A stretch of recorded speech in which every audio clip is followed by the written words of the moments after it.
Hello and welcome to another episode of Thick Slices and Deep Cuts.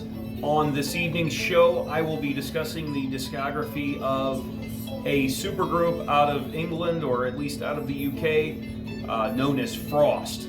So Frost are comprised of guys from other bands for the most part.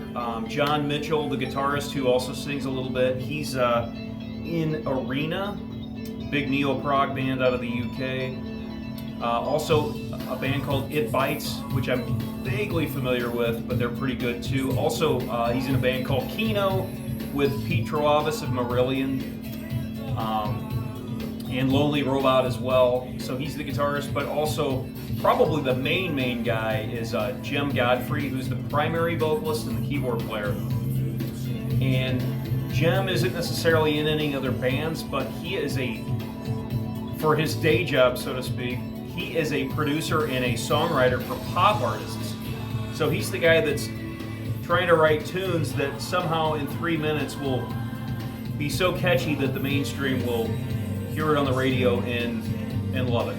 And he's also producing those people that perform those songs. But as much as he might enjoy the challenge of making hit songs, he has the itch to make this progressive music. And in this case, it's a form of prog rock known as neo-prog. And normally neo-prog is not a tag I like to hear. When I hear neo-prog, I kind of stay away because I think, well, it's either not going to be proggy enough or it's not going to be, heavy enough. But I will say that Frost, forget the tag, neo-prog, Frost are great. They have 4 albums to date. All 4 are excellent, and they have the dynamics. They have the technical chops, if that's what you're looking for, but most importantly, they have catchy, memorable songs. And I think, believe it or not, I think that with Jem writing a lot of this stuff, and I'm sure the other guys too, you can tell that they know how to write catchy hooks. So they know how to, make it happen, and then, maybe after 3 minutes of a nice catchy song, they'll break into more of a, the bridge will become all proggy and everything like that. But they really write good, catchy, dynamic, memorable songs. Let's see. So those are the 2 mainstays. So Jem Godfrey and John Mitchell are your 2 mainstays. And, we'll just start from the beginning. And also, I will assign a number and rank these with a number, but we're going chronologically like I have been, because all albums are excellent. And if you want to know where to start, you can start with any of the 4. But we'll just start from the beginning. The band formed in 2004 and put out their first album in 2006. You had Jem and John there in the beginning, along with John Jowett, I believe is how he pronounces his name. He was in Arena at the time, and also in another cool UK band, IQ. IQ are really cool. They get this neo-prog label too, and maybe it's deserved, but I like The Road of Bones is really good. I think all the neo-prog just came out of this bands like Marillion. They came out in the early 80s and just kind of carried that Genesis type thing into the new era. But here we are in the 2000s, and Jem has really freshened up the sound, meaning it may be progressive, but it doesn't sound like the 70s. It sounds very modern, very cool. John Jowett and Andy Edwards, I forget what band. Was he also? I think he was also in IQ. I think a lot of these guys were in IQ at one point or another. So your first lineup had John Jowett and Andy Edwards of IQ, Arena, some other bands as your rhythm section. And so we'll get right into it. They go and put out this album on Inside Out Records called Million Town. There was a different cover originally. It's like a phone booth. This is the remastered version. And might be their most popular album. Certainly gets the most reviews on Prog Archives, if not the highest score. But excellent start. The first track, Hyperventilate, is like a 7-minute instrumental. So you think, oh, neo-prog, they're going to come out kind of mild, kind of whatever. No, they come out blazing. I'm not going to say it's like Dream Theater, but it's a big, long instrumental with cool passages and then plenty of acrobatic type playing here and there.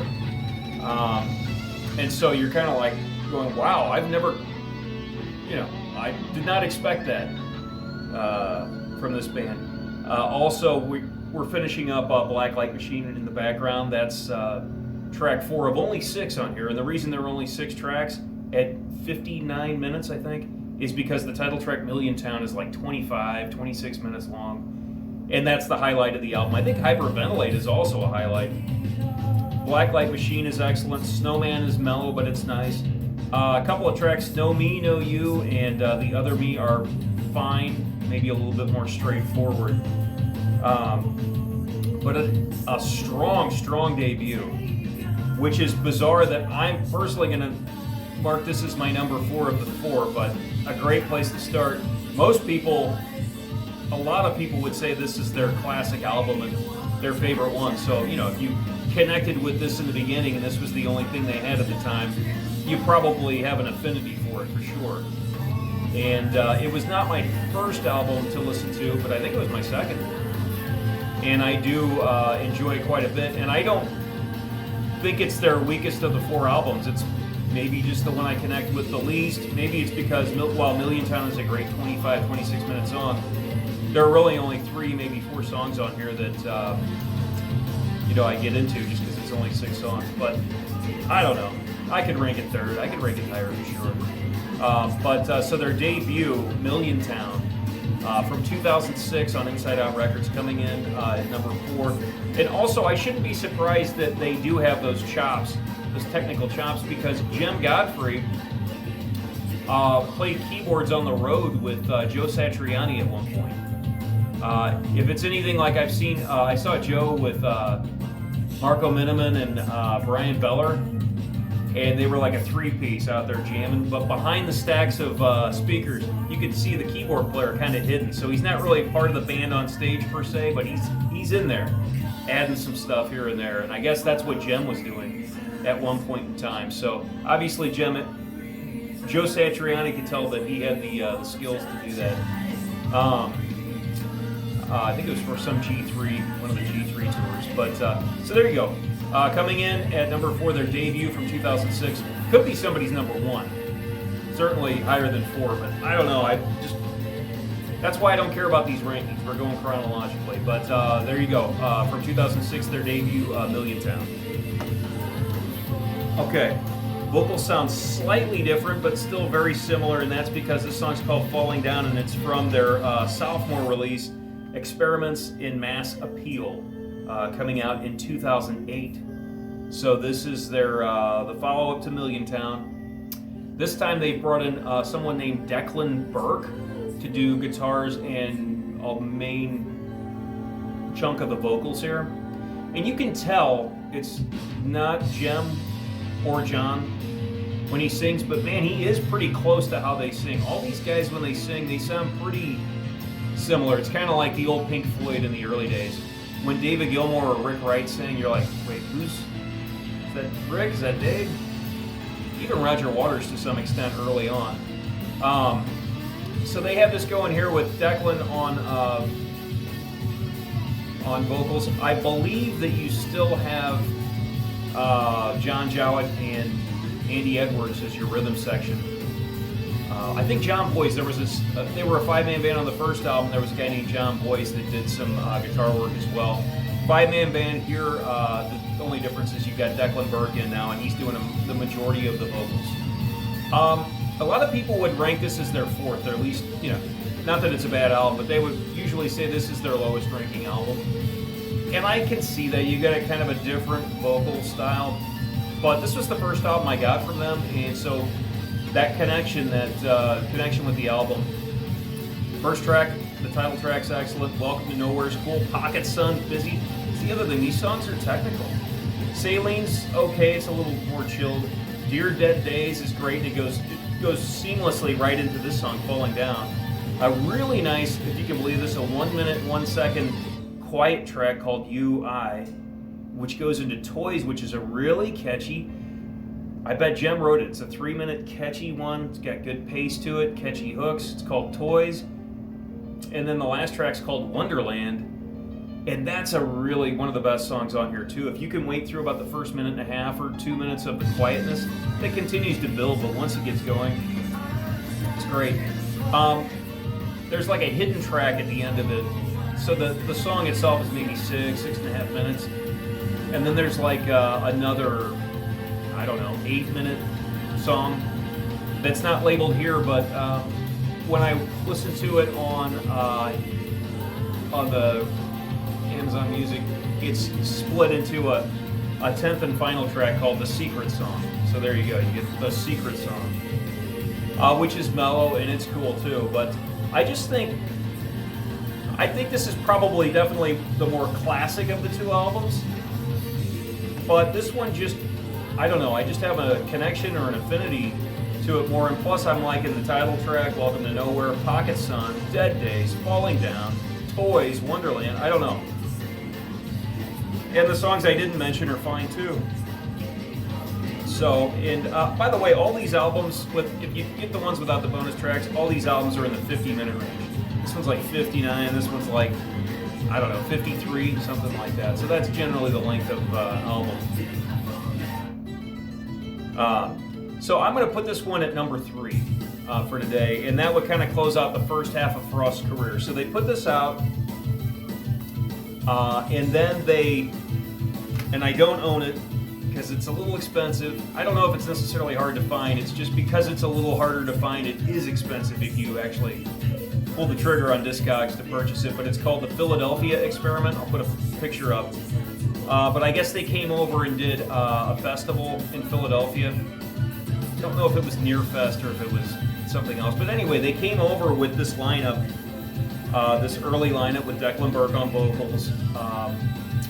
I think instead of Andy Edwards on drums, they had Nick DiVirgilio of Spock's Beard come in and do that. And so they do this live performance of songs from the first 2 albums. And then when they released the live concert on the second disc, he did a song, Jem did a song called The Dividing Line, which is like 16, 17 minutes long. And he had a lot of guest appearances by John Boyce from the first album, and Andy Edwards comes back in. And so, you know, you get a lot of guest appearances for that track. But it's cool that you've got a live recording, and now you've got a big 16, 17-minute song to go with it called The Dividing Line. So that was pretty cool. And that sort of closes out the first era of the band. Because after that, I guess, they went on hiatus for a period of time. I think these guys are busy, and I think Jem is really busy in the studio producing all these pop artists. So the band kind of goes away and you're kind of bummed out. But, you know, they kind of were on hiatus between the first and second album. So you're like, well, this is kind of how they operate. They do an album, they kind of take a year off. They do another album, then they take a little time off. So on and so forth. So this time, they take a break, but they come back. And now it's 2016. So it's 8 years between studio offerings. And they come back with Falling Satellites, their third album in 2016. Another album that's in the 50-minute range. Although I've got 2 bonus tracks, Lantern and British Wintertime, that'll put this, since this was some sort of special edition, so that'll put this over that 50-minute range. But the bigger point is they just keep progressing. This is my number 2. So we go 4, 3, 2, so you can kind of get the pattern here. But they just come out like gangbusters here. I mean, you got an opening, you got a quiet opener, Numbers, which is what we're listening to now. It's just got great pace. It's fairly frenetic for them. It's super catchy. And everything drops out. They have the dynamics going, great bass lines. Tower Block is excellent. Signs, John Mitchell sings on that one. I've heard him sing on Here and There, but he definitely sings all over that one.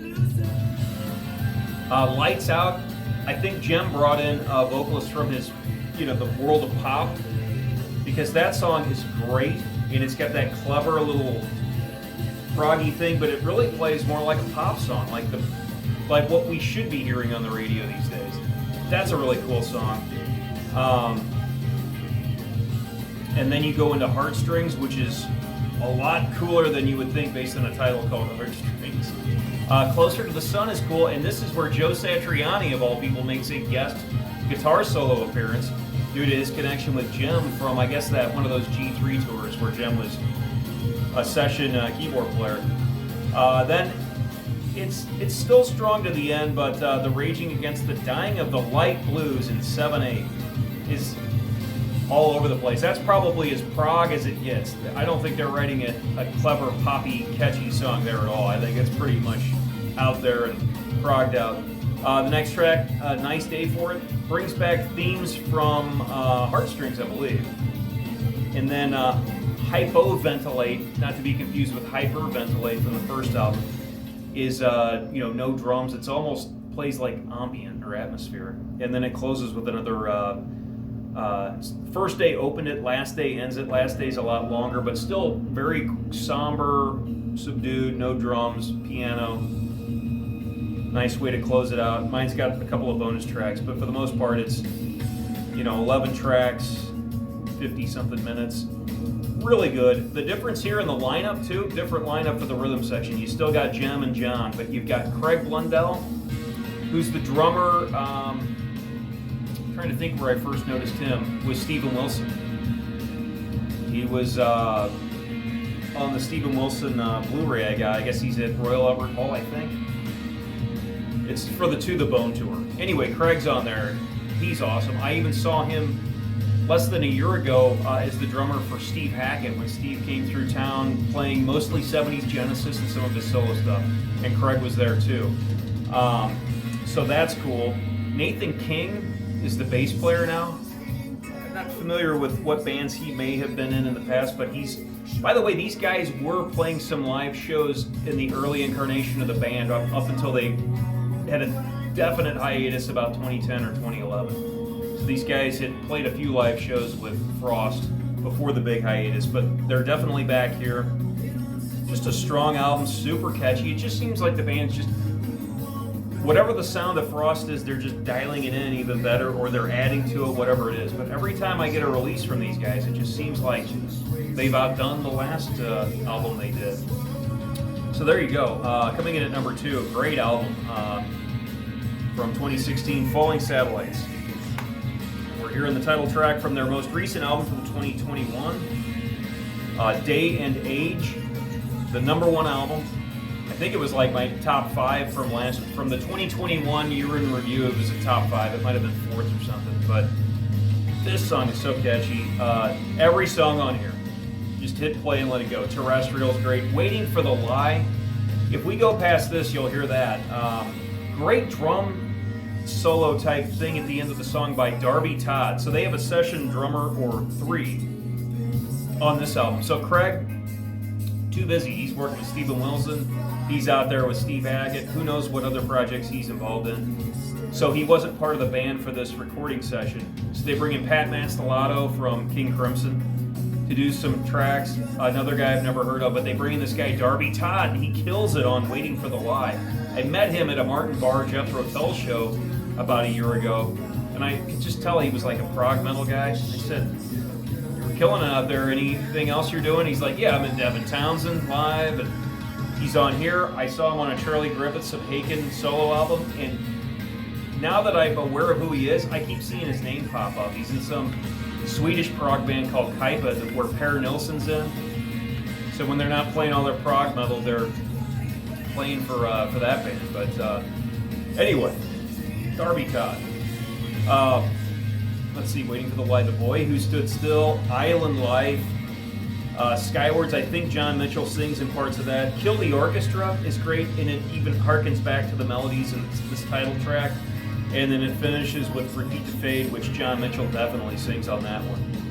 And it feels like they're bringing back some themes from Skywards a little bit. They like to recall pieces from earlier in the album, give it a little bit of that conceptual feel. Again, another album in like the 55-minute range or so, but just an impressive album. I think most people would say this is their best album. That's certainly where I'm putting my money today. But just a great place to start. So there you go, coming in number 1, Day and Age from 2021. So really quickly, from 06, you got Million Town.